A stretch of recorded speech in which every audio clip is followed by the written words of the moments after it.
Chapter 25. When the district commissioner arrived at Okonkwo's compound, at the head of an armed band of soldiers and court messengers, he found a small crowd of men sitting wearily in the obi. He commanded them to come outside, and they obeyed without a murmur. "Which among you is called Okonkwo?" he asked through his interpreter. "He is not here," replied Obierika. "Where is he?" "He is not here."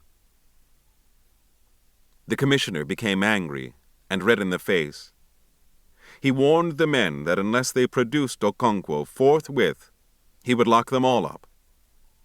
The men murmured among themselves, and Obierika spoke again. "We can take you where he is, and perhaps your men will help us." The commissioner did not understand what Obierika meant when he said, "Perhaps your men will help us." One of the most infuriating habits of these people was their love of superfluous words, he thought. Obierika, with 5 or 6 others, led the way. The commissioner and his men followed, their firearms held at the ready.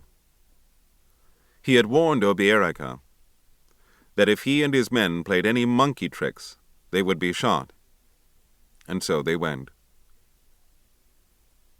There was a small bush behind Okonkwo's compound. The only opening into this bush from the compound was a little round hole in the red earth wall, through which fowls went in and out in their endless search for food. The hole would not let a man through. It was to this bush that Obierika led the commissioner and his men. They skirted round the compound, keeping close to the wall. The only sound they made was with their feet as they crushed dry leaves. Then they came to the tree from which Okonkwo's body was dangling, and they stopped dead. "Perhaps your men can help us bring him down and bury him," said Obierika. "We have sent for strangers from another village to do it for us, but they may be a long time coming." The district commissioner changed instantaneously. The resolute administrator in him gave way to the student of primitive customs. "Why can't you take him down yourselves?" he asked. "It is against our custom," said one of the men. "It is an abomination for a man to take his own life. It is an offense against the earth, and a man who commits it will not be buried by his clansmen.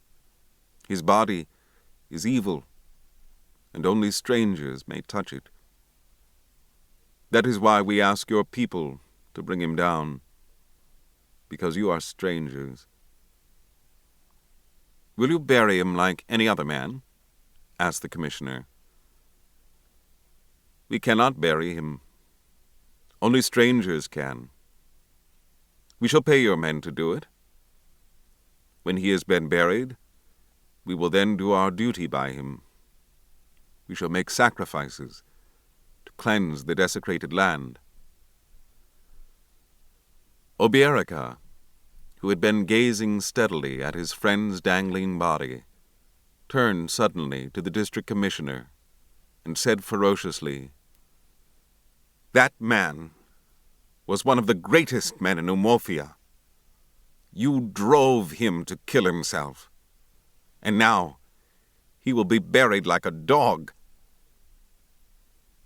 He could not say any more. His voice trembled and choked his words. "Shut up!" shouted one of the messengers, quite unnecessarily. "Take down the body," the commissioner ordered his chief messenger, "and bring it and all these people to the court." "Yes, sir," the messenger said, saluting.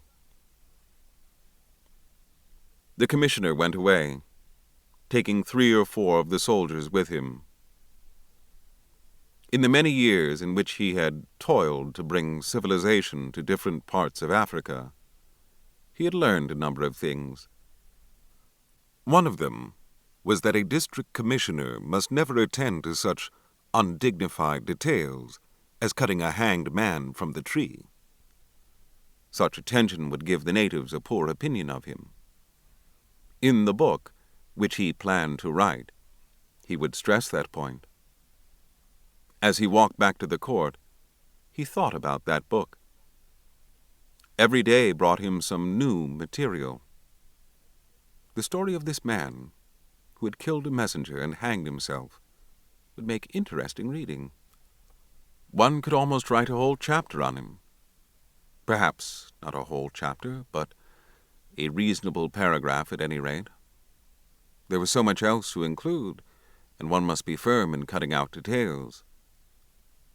He had already chosen the title of the book, after much thought: The Pacification of the Primitive Tribes of the Lower Niger.